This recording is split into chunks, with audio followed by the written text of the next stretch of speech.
Y bueno, estamos con este tema, ¿no? Estamos con el transporte, almacenamiento de los lípidos, estamos para aprender sobre aspectos que estén relacionados con las lipoproteínas, una breve revisión de nuestro material. Al final de la clase voy a dar algunas recomendaciones.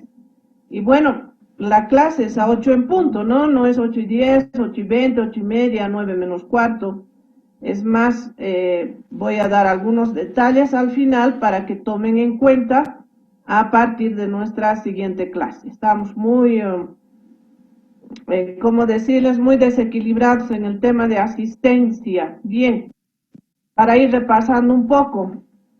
Hemos visto la estructura de una lipoproteína para recordar qué lípidos se transportan, cuáles son los componentes químicos de la lipoproteína y cuál es la función. Su función es básica, ¿verdad? Transportar lípidos y más nada, ¿sí? Características posteriores para cada lipoproteína. Esta imagen es más bonita, podemos memorizarla para ver los lípidos que transportamos. En el núcleo de triglicéridos pondré un puntero para ir pintando y veamos.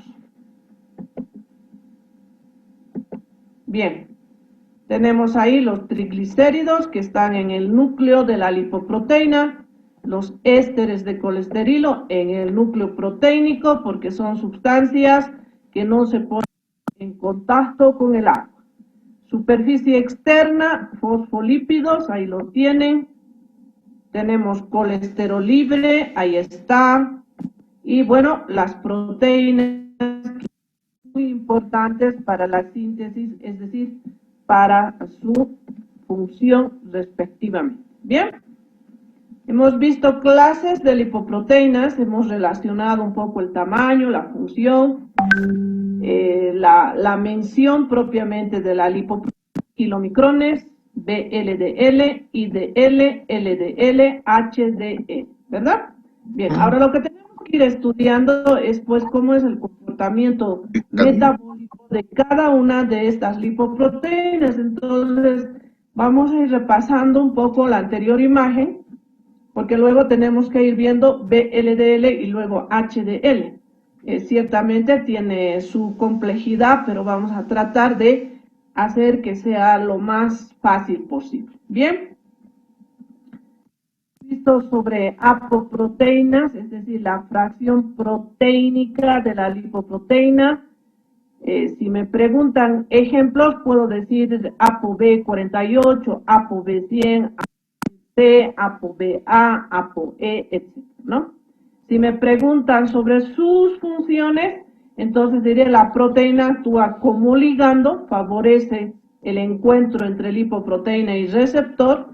Dos, activa algunas que están relacionadas con el transporte, lecitin, colesterol, aciltransferasa, o la lipoproteína lipasa que se encuentra o en relación con los tejidos extrahepáticos. En sí actúa como cofactor, ¿no? Como ligando, como cofactor y una función estructural, es decir, forma parte propiamente, por supuesto, de la lipoproteína. Y bueno, hemos visto que se sintetizan los kilomicrones en las células intestinales, ¿sí? Características positivas, no hay dónde perderse, hemos visto cómo se lo hace. Lo propio, la síntesis de las VLDL en las células hepáticas, ¿no? Y si me preguntan cómo se sintetiza la IDL, la LDL, la HDL, bueno, veremos ahora que la VLDL en el transcurso en que circula se transforma en IDL y en LDL. HDL tiene su propio mecanismo específico. Bien, entonces hemos ido revisando esta imagen.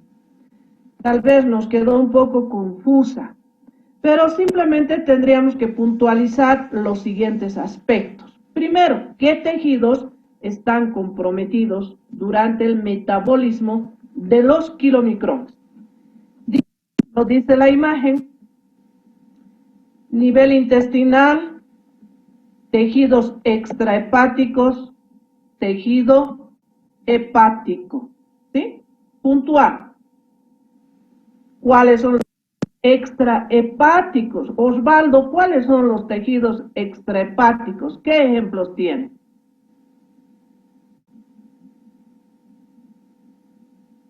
¿Cuáles se Tejidos le ocurre? puede ser de los, ay, ¿qué se llama? Ay, una sería, doctora, no sé, las proteínas que van al páncreas. No sé si estoy bien. Sí, pero Puede le ser. cuento que el páncreas no participa en el transporte, Y Osvaldo. lo que es los que van al intestino, doctor.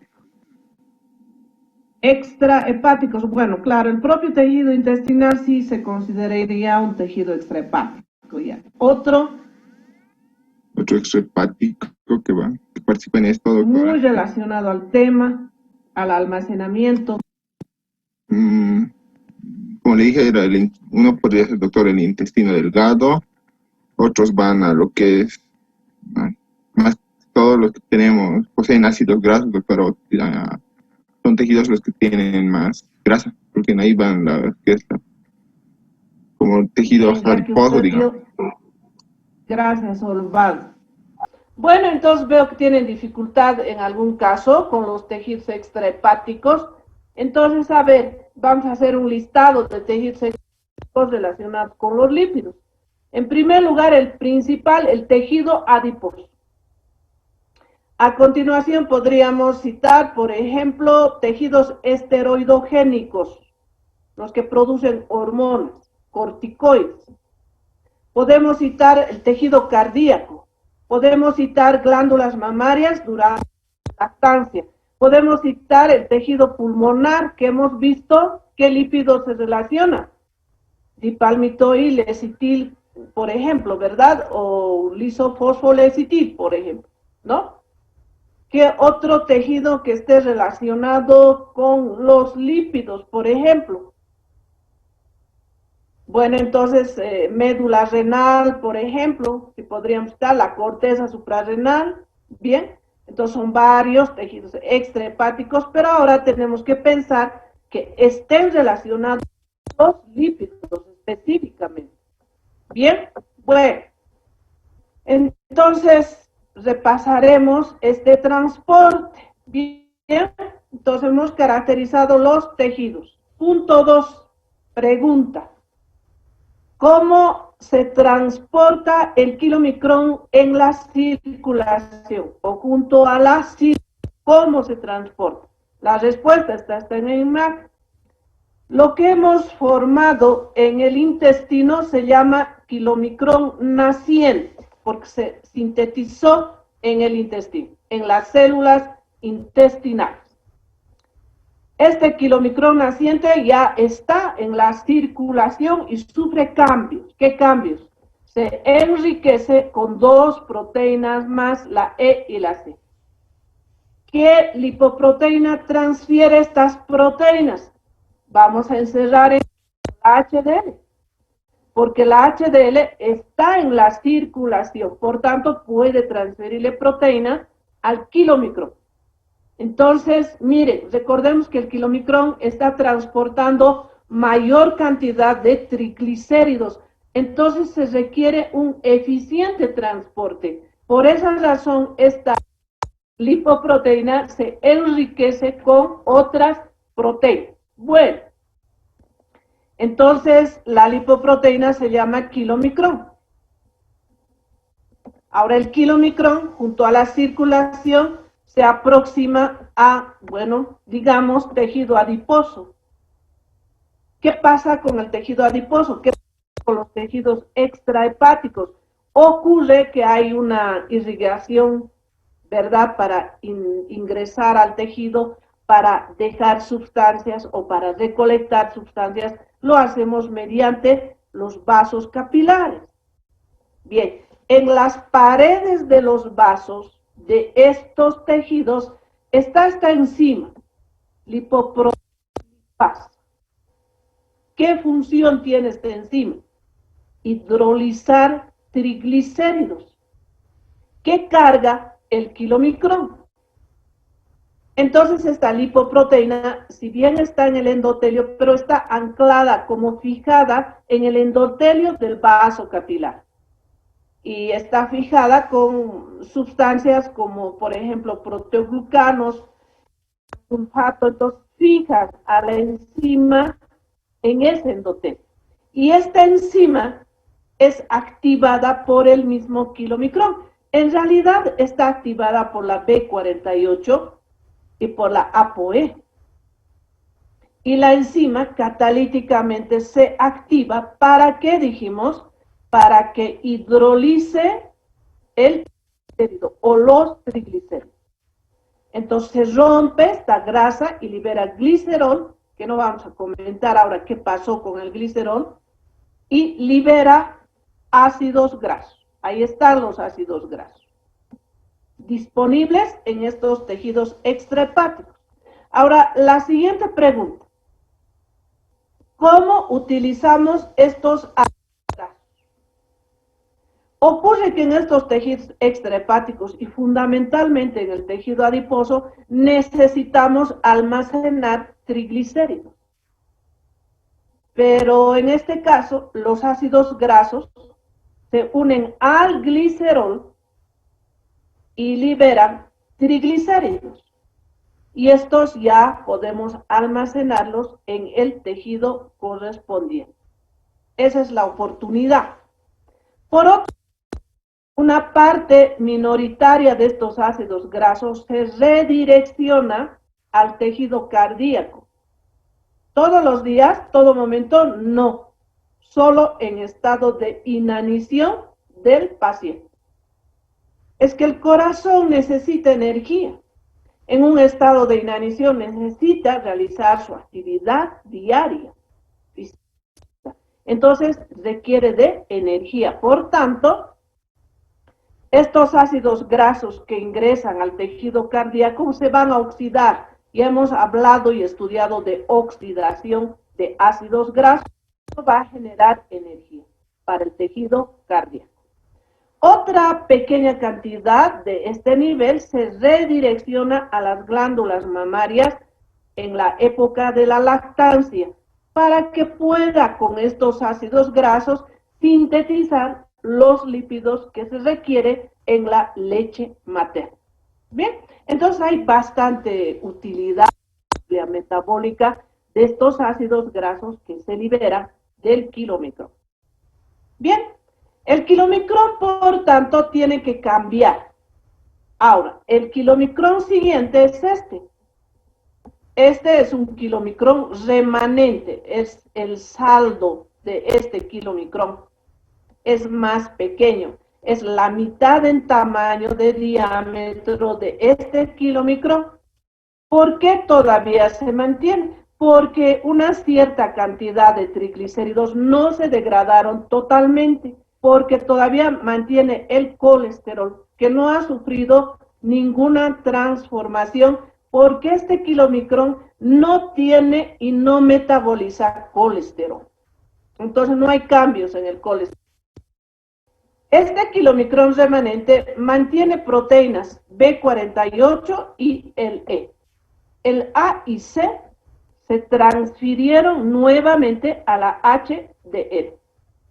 Y bueno, este kilomicrón remanente tiene un último destino, el hígado. En el hígado hay características. El receptor de remanente de kilomicrón. Una proteína, una enzima que es la lipasa HL, significa lipasa hepática. Entonces, este kilomicrón remanente se acerca a este receptor e ingresa el triglicérido, el colesterol al hígado. Y la lipasa hepática genera la hidrólisis de esta baja cantidad de triglicéridos. Entonces, en el hígado vamos a liberar ácidos grasos más colesterol. No vamos a hablar ahora del colesterol porque tiene otro tipo de tratamiento bioquímico. Ahí está ahora, disponible el colesterol. Veremos luego qué pasará con el colesterol. Pero los ácidos grasos están ahí en retorno al nivel hepático, de tal manera que en el hepático puede suceder una situación, recuerdan, la oxidación de los ácidos grasos. Podría acontecer. Puede suceder que también estos ácidos grasos se esterifiquen y forman nuevamente pequeñas cantidades de triglicéridos y que posteriormente podemos volver a transportar. Bien, entonces esto es lo que ocurre con los kilomicrones. Tal vez nos hacemos la pregunta y dios, pero ¿cuál es su importancia? Su importancia es transportar triglicéridos. Su importancia es que por acción de la lipoproteína lipasa se hidrolicen y liberen ácidos grasos. ¿Y cuál es digamos, la función de esos ácidos grasos? Si son tejidos extrahepáticos, sí o sí se va a formar triglicéridos. Si una cantidad de triglicéridos llega al hígado, entonces ahí también se liberan ácidos grasos. Y en el hígado los ácidos grasos tienen dos opciones, dependiendo de las condiciones fisiológicas, bioquímicas del individuo. O se oxidan o se reesterifican. El tema es de que a partir de los kilomicrones tengamos disponibilidad de ácidos grasos. ¿De dónde provienen en realidad estos ácidos grasos? De la dieta, de los triglicéridos que están contenidos en la dieta.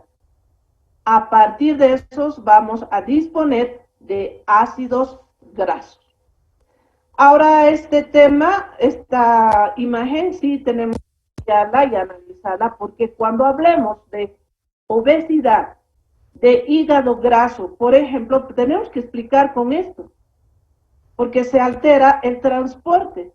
Hay problemas con receptores o con enzimas, entonces sí tenemos que fundamentar con esta función hepática que es muy importante en la regulación de kilomicron. Bien, entonces esto en el tema de transporte de, podemos decir, metabolismo de los kilomicrones. Bien, vamos a ver ahora la siguiente imagen, que la tienen también en su librito, y que ahora es un mecanismo parecido al anterior. Solo que ahora ya no diremos kilomicrones, sino diremos VLDL. ¿Por qué VLDL? Porque la VLDL va a transportar mayor concentración de triglicéridos, que, bueno, de alguna manera los logramos, ¿no?, sintetizar a nivel hepático a partir de los ácidos grasos de los kilomicrones. ¿Y qué hacer con esos triglicéridos ahora? Ahí está la respuesta. Ahora vamos a poder transportar mediante las VLD.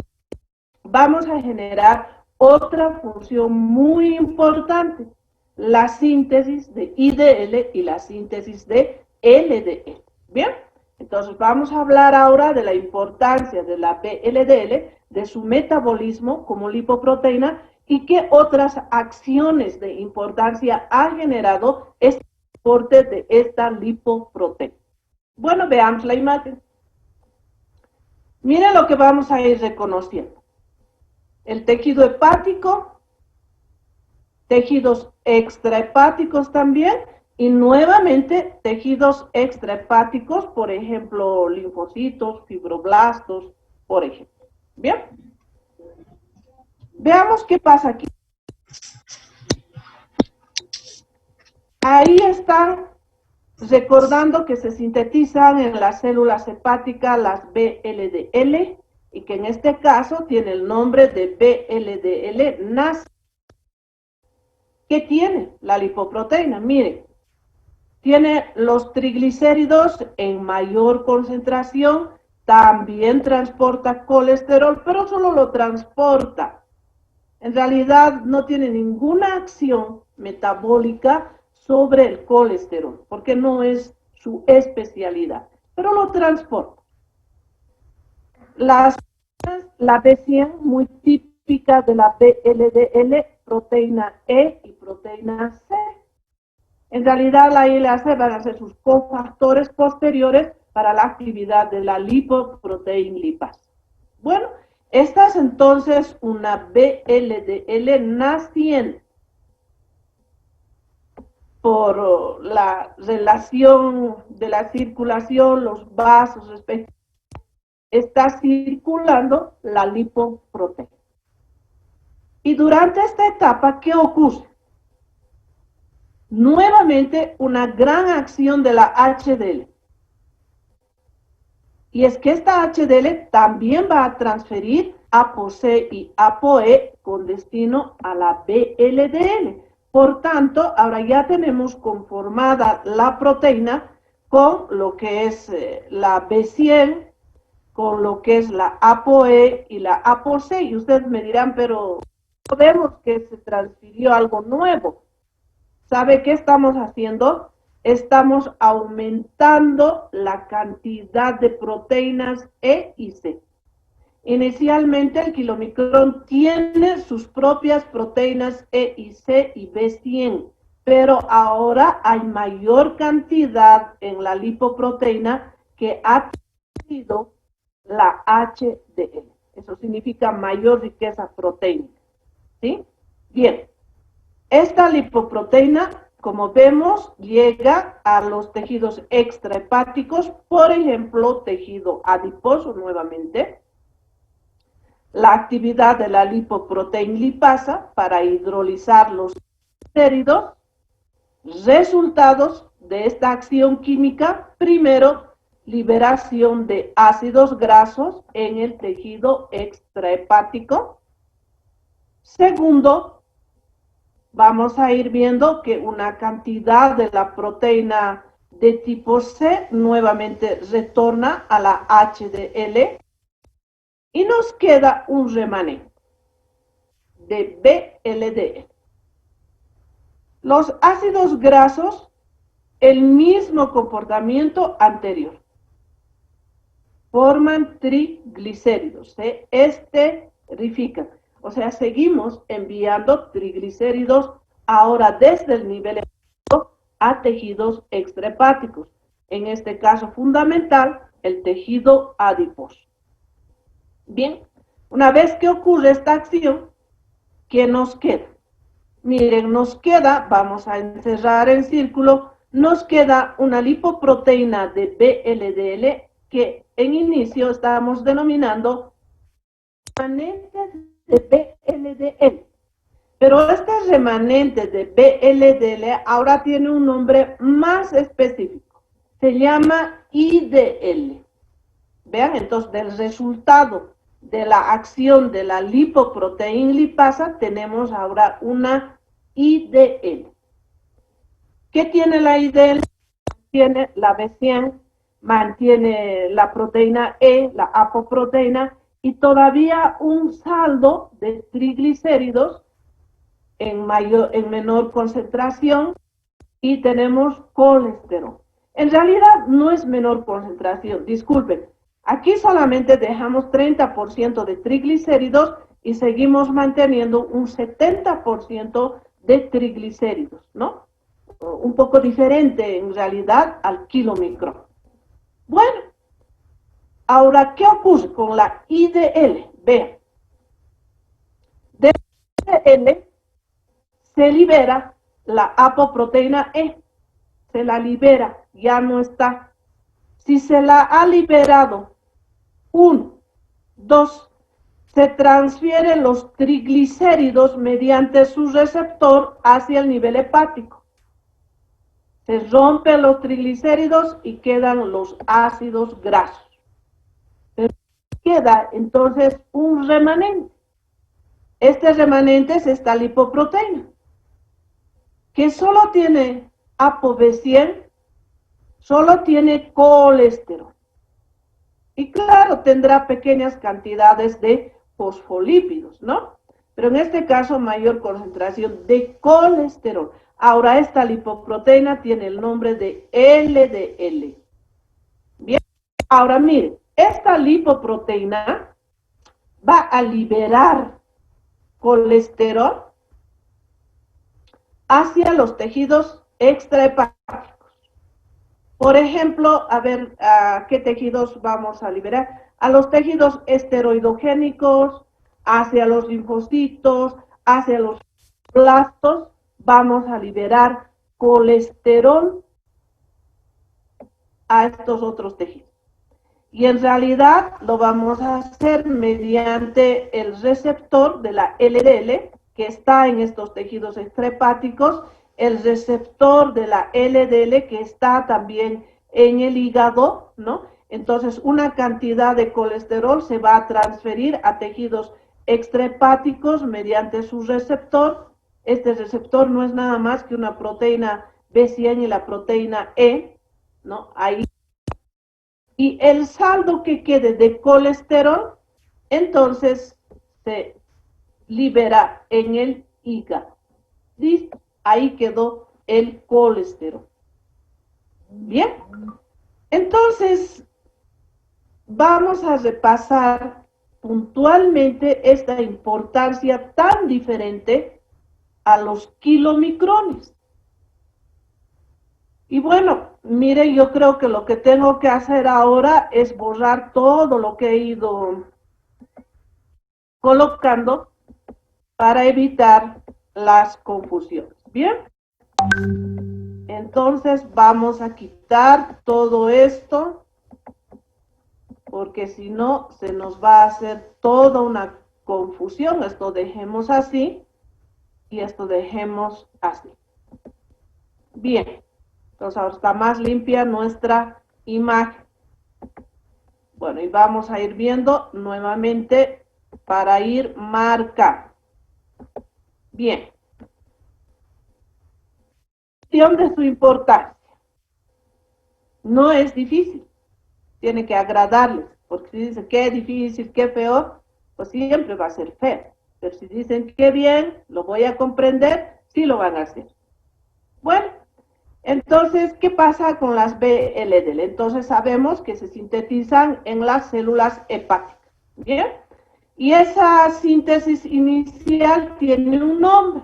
Es la VLDL naciente, que durante la circulación puede ir adquiriendo mayor cantidad de proteínas de tipo E y de tipo C que le transfiere la HDL. Le ha transferido más proteínas. Entonces, esta VLDL ya está mejor formada, tiene más apoproteínas y es bueno porque está transportando triglicéridos en mayor concentración. ¿Bien? La VLDL se aproxima mediante la circulación hacia los tejidos extrahepáticos, se activa la lipoproteína lipasa en el endotelio de los vasos y permite la hidrólisis del triacilglicerol, liberando, por tanto, ácidos grasos en el tejido extrahepático. La pregunta, ¿qué ocurre o qué acción química ocurre con los ácidos grasos liberados de las VLDL en los tejidos extrahepáticos? Pregunta, ¿verdad?, de examen. Simple respuesta, se esterifica. Ocurre una reacción química de esterificación. ¿Qué es la esterificación? La unión química de los ácidos grasos orgánicos, por supuesto, más el glicerol. Esa es la esterificación. Producto, triglicéridos. Se forman triglicéridos. Se almacenan y se utilizan, pues, de acuerdo a la necesidad del tejido. Bien, una vez que ocurre esta acción química, siguiente paso, directa, formación de IDL, ¿no? Formación de IDL.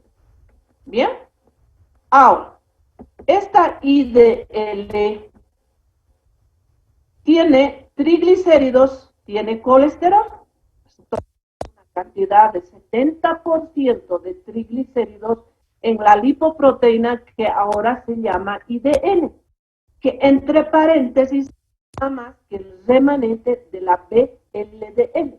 ¿Bien? Listo. Ya estamos hasta ahí. Siguiente paso. Formación de LDL. Pregunta, ¿cómo se forma la LDL? Ah, sencillo.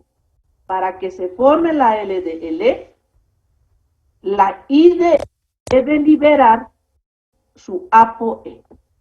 Debe liberar ApoE. Una vez que libera, sin ApoE, es la LDL. Lipoproteína de baja densidad. LDL. ¿Qué tiene la LDL? La ApoB100, que no tienen que olvidar, y colesterol. Eso tiene. Ahora es LDL. Bien. Ahora, la LDL, ¿qué función tiene? Pregunta, ¿verdad? ¿Y qué función tiene? ¿Qué pasa con la LDL? Ah, la LDL genera un transporte de colesterol con destino a los tejidos extrahepáticos, tejidos esteroidogénicos, tejidos como los linfocitos, los fibroblastos. Es que estas células tienen en su membrana colesterol. Bien, entonces repito, las LDL tienen ya ahora una función particular, transportar el colesterol que tiene, porque lo transportaron desde inicio, desde la formación de la lipoproteína en las células hepáticas. Miren, voy a ir girando con este círculo. Hasta ahí. Hasta ahí está yendo el colesterol. Entonces, este colesterol pues se transfiere a otros tejidos extrahepáticos mediante el receptor LDL. El receptor es una proteína. La proteína está en la membrana celular. Es una proteína activa químicamente y puede hacer cambios en la lipoproteína. De tal modo que ahora esta LDL, que ha transferido una mayor cantidad de colesterol al tejido extrahepático, aún se va a quedar con un saldo de colesterol. Y directamente esta lipoproteína, mediante el receptor de la LDL, es liberando, o sea, hay una reacción química para liberar el colesterol hacia el tejido hepático. Entonces, en forma general, dice de la LDL lo siguiente: la LDL transporta colesterol, en este caso, desde el tejido hepático, con destino a, síganme con la flechita, con destino a los tejidos extrahepáticos. Ese es el transporte que realiza la LDL. Y si alguien se dice, pero ¿cómo va a ser LDL si ella nos ha dicho, la profesora, que inicia con VLDL? Ah, es que conceptualmente, generalizando, se dice que es el transporte desde el hígado hasta los tejidos extrahepáticos de colesterol, parte de la LDL. Claro, ahora completando esa idea, sabemos que todo parte de los cambios de la VLDL. Ahora, nos vamos a detener un poquito en la LDL. La LDL es un dato muy importante cuando se realiza una perfil lipídico. Un perfil lipídico es una solicitud al laboratorio que tiene la solicitud de colesterol, tiene la solicitud de triacilgliceroles, tiene la solicitud de LDL, de VLDL, en algunos casos kilomicrones, y de HDL. Todavía no estamos viendo HDL. Esas 5 lipoproteínas, pero por lo general colesterol, triglicéridos, LDL, HDL. Entonces lo que se quiere en un estudio es ver si los valores están debajo, están fisiológicos, normales o están elevados. ¿Y cuándo nos interesa que estén elevados? Un ejemplo, mucha cantidad de colesterol ingresando a los tejidos extrahepáticos es un problema, porque durante este transporte que vamos llevando colesterol, a veces llevamos más colesterol del necesario. Y ese colesterol se va quedando en las paredes de los vasos arteriales. Y forma ateromas, vamos a ir viendo luego, forma ateromas. La luz del vaso se va a ir, si es así, la luz del vaso se va a ir estrechando por los ateromas. Y bueno, ya hay dificultad de circulación en el trabajo cardíaco. Y esto genera una enfermedad que es la ateroesclerosis. Vamos a tocar posteriormente este material. Y esta ateroesclerosis está relacionada con incremento de lipoproteína LDL. Aumenta más de miligramos de cilindro. No es bueno. Por eso se dice que la LDL es una lipoproteína mala. En realidad no es mala, cumple la función que realizar. Pero si hay un trastorno hereditario, si hay desequilibrio de alimentos, si hay desequilibrio ambiental, de comportamiento, etcétera, entonces vamos a ir transportando mayor cantidad de colesterol con la LDL. Y el problema no es dejar la LDL extrahepáticos. El problema es que mientras circula, va liberando colesterol en las paredes de los vasos arteriales. Y ahí, junto con triglicéridos, se van generando unas formaciones muy conflictivas que se denominan ateromas. Bien, ese es un problema con la LDL cuando incrementa su valor, cuando transporta más colesterol del que no debería transportar. Bien, esto entonces en cuanto a las VLDL, la IDL y la LDL. Bien, tienen que repasar, tienen que ir estudiando, porque si no, para el día del examen se nos va a fugar todo el material. Bien, depende de ustedes.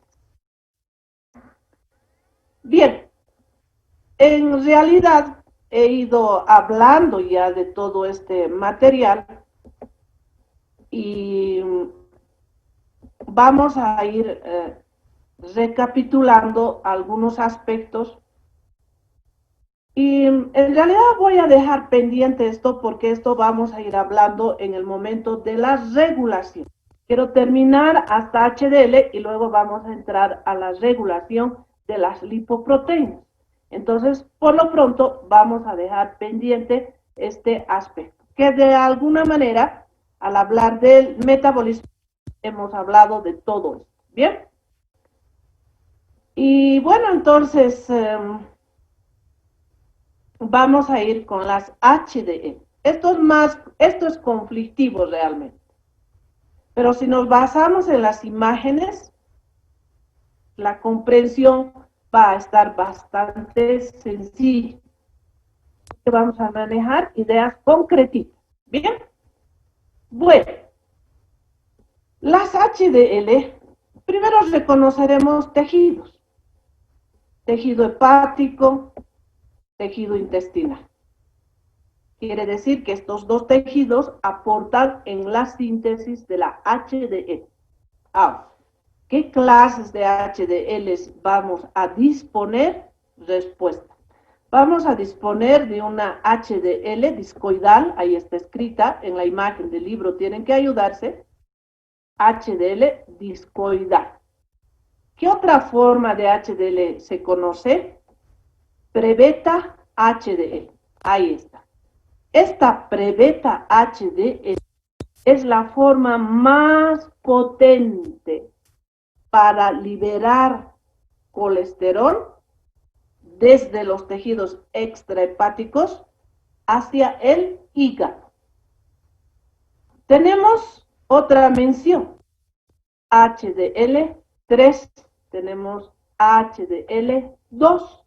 Y en realidad, voy a encerrar en un círculo, este es el ciclo HDL3, HDL2. ¿Verán? Hay varias menciones, ¿no? Entonces, comparando la LDL, vamos a decir lo siguiente. Las LDL transportan colesterol desde el hígado destino a los tejidos extrahepáticos. La HDL transporta colesterol, aquí vamos a encerrar en círculo al colesterol, desde los tejidos extrahepáticos con destino al tejido hepático, donde se metaboliza finalmente el colesterol que se captura desde los tejidos extrahepáticos. Un excelente mecanismo bioquímico para disminuir el colesterol de los tejidos extrahepáticos y evitar que aumente la concentración de colesterol. En tanto que se dice que son las HDL buenas en el transporte de colesterol porque nos permite evitar la acumulación de colesterol en tejido extrahepático. Mientras todo este proceso sea equilibrado, homeostático, pues no hay ningún problema con el colesterol. Pero si las HDL disminuyen en concentración, sí hay problemas. Ocurre que aumenta la LDL y disminuye la HDL. Esta relación está marcada en la ateroesclerosis y muchas hipercolesterolemias de familiar de origen hereditario. Entonces, ciertamente podríamos concluir y decir que las HDL cuando bajan de concentración a nivel sanguíneo y por la síntesis y todos los aspectos, entonces no son eficientes para capturar el colesterol de los tejidos extrahepáticos. Y obviamente el colesterol sube, ¿no? Normalmente nuestro valor no debe pasar de 200 gramos decilitro de colesterol. Ese ya es un tope incluso de riesgo. Porque si no se controla, puede ser 220, 240 y más miligramos de colesterol. Por eso solemos decir que más de 200, pues ya genera un riesgo de ateroesclerosis. Bien, bueno, en esas consideraciones veamos cómo funciona este mecanismo. Algunos nombres que podemos ir mencionando, por ejemplo, la C es colesterol, CE es ésteres de colesterilo, PL-fosfolípidos, la lipasa hepática la volvemos a encontrar, hay una lipasa endotelial también, hay un SRB1 que es un receptor recolector B1 de la clase B. Bueno, así se clasifican estas proteínas que son receptores para el colesterol, para que ingrese el colesterol. La LCAT, que es una enzima lecitin colesterol acil transferasa, cuya función se refiere a que el colesterol se una con ácidos grasos y se genere colesterol éster. ¿Bien? HDL discoidal, ya hemos hablado, la apoproteína A1 es muy importante para la función de la lipoproteína. Tenemos aquí sistemas de cassette que se llaman así a proteínas que facilitan la captura de colesterol desde los tejidos extrahepáticos y tenemos el sistema de cassette, el ABCA1 en un ATP, el sistema de cassette ABCG1 en unión al ATP. Es decir, que se requiere la participación de la hidrólisis del ATP para activar a estos sistemas de cassette, que no son nada más que proteínas recolectoras de colesterol. Y por supuesto también si hablamos de tejidos extrahepáticos, está presente también, por supuesto, el receptor de colesterol B1 de la clase B de proteínas que también facilitan esta recolección del colesterol. Bien, entonces, puras abreviaciones, no son conflictivas, en realidad son palabras que estamos manejando en nuestro material y que, bueno, ahora veamos cómo funciona todo este sistema. Bien. Por ejemplo, vamos a iniciar con la síntesis de nuestras lipoproteínas. Lo que me da pena del tema es que apenas tenemos unos 8 a 10 alumnos que están, a los cuales puedo verles, a ustedes, el resto estará perdido. Pero solo los 8 voy a tomar asistencia. Lo siento mucho, debían activar sus cámaras, se los dije. Bien, entonces veamos cómo funciona todo esto. Las células hepáticas tienen la capacidad de realizar la síntesis de una etapa inicial de HDL, a la cual estamos denominando HDL discoidal. La inicial síntesis es HDL discoidal. El intestino delgado aporta también con la síntesis en menor concentración de HDL discoidal. ¿Y por qué ocurre esto? Bueno, en el hígado hay colesterol. ¿Recuerdan que los kilomicrones dejaron colesterol? ¿Se acuerdan que las VLDL transfirieron también colesterol? Entonces, este colesterol ahora vamos a transportar mediante estas HDL. ¿Bien? Y el hígado, ¿por qué? Porque tenemos alimentos que también contienen colesterol. Entonces, ese colesterol también va a ser parte de la HDL discoidal.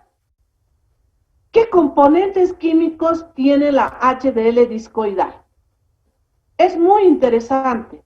Tiene fosfolípidos, ahí está, forman realmente una bicapa bifosfolipídica en la parte externa de la lipoproteína.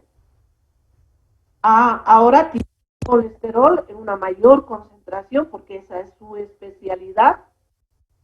Tiene la apoproteína A1, y en esta lipoproteína se relaciona, se une a la lipoproteína una enzima, la L-cat. Ahora luego vamos a ver qué función va a cumplir la L-cat, ¿no? Bueno, entonces todo esto se llama HDL discoidal. Esto ingresa a la circulación y tiene un trayecto, ¿no? Una trayección, una trayectoria, diré más bien. Voy a ir siguiendo con la flecha y llegamos hasta aquí. Hasta ahí. La HDL discoidal se transforma en HDL3. Veremos qué cambios hay en la HDL3. Miren lo siguiente. Tenemos la ApoA1, tenemos el colesterol, tenemos fosfolípidos y la enzima que está unida a la lipoproteína. Pero ahora hay CE, ahora hay colesterol éster. ¿Sí? ¿Qué ha pasado? Es que la enzima L-cat, lecitin, colesterol, aciltransferasa, ha esterificado al colesterol. Es decir, ha unido al colesterol ácidos grasos. En la circulación hay ácidos grasos, claro, están circulando los ácidos grasos libres. ¿Recuerdan? Hay ácidos grasos libres que unidos a la albúmina están en la circulación. Entonces hay una captura de estos ácidos grasos para esterificarse con el colesterol. Resulta formación de colesterol éster. Todavía se mantiene una cantidad de colesterol libre. Todavía hay colesterol libre. Ahora, sobre el colesterol éster, solemos decir que es una forma de disminuir el colesterol. De turismo. Si el colesterol es muy bueno, es muy favorable, disminuir colesterol. Por tanto, esta HDL3 libera al LCAT. Cuando libera al LCAT, entonces tenemos HDL2. Tenemos HDL2, pero ya sin el LCAT. ¿Bien? Ahora, esta HDL2 se dirige al hígado. Mediante este receptor recolector B1, miren, libera una parte del colesterol y libera una parte de colesterol y libera a los fosfolípidos. La lipasa hepática va a permitir pues la conversión de colesterol éster en colesterol, ¿vean? En colesterol. Y el colesterol se va a transformar en ácidos biliares. Y los ácidos biliares se van a liberar mediante la bilis hasta el nivel intestinal. Y, bueno, libera. Bien. Pero una partecita, un saldo queda de HDL2. Y esta HDL2 se vuelve a unir con la enzima, libera la ApoA1, se libera hacia el riñón, y el saldo que queda vuelve a unirse con la LK, y es HDL3. Entonces, este es un ciclo HDL2, HDL3. Bien, ahora, como que hemos quedado con la apoproteína A1, esta apoproteína A1 puede unirse a fosfolípidos y colesterol y genera pre-beta HDL. Esta pre-beta HDL está en relación con el cassette ABCA1, que lo que hace es capturar el colesterol de los tejidos extrahepáticos y transferirlo a la pre-beta HDL. Y la pre-beta HDL nuevamente puede generar HDL discoidal y comenzar nuevamente este ciclo. Cassette ABCG1 es el que tiene, digamos, una mayor acción hacia el ciclo HDL3. Entonces, captura el colesterol para transferirlo al HDL3. Y nuevamente se genera este ciclo. Este mecanismo de cassette es un segundo mecanismo que emplea a través de pre-beta HDL para capturar colesterol de los tejidos extrahepáticos. En este instante puede ser muy complejo, ciertamente, pero si repasamos, pues vamos a ir comprendiendo mejor a la HDL. Y es muy importante la HDL porque la vamos a tener que explicar en lo que es una ateroesclerosis. ¿Qué ha pasado con la HDL? ¿Por qué esta ateroesclerosis? La respuesta está aquí en el transporte. Bien,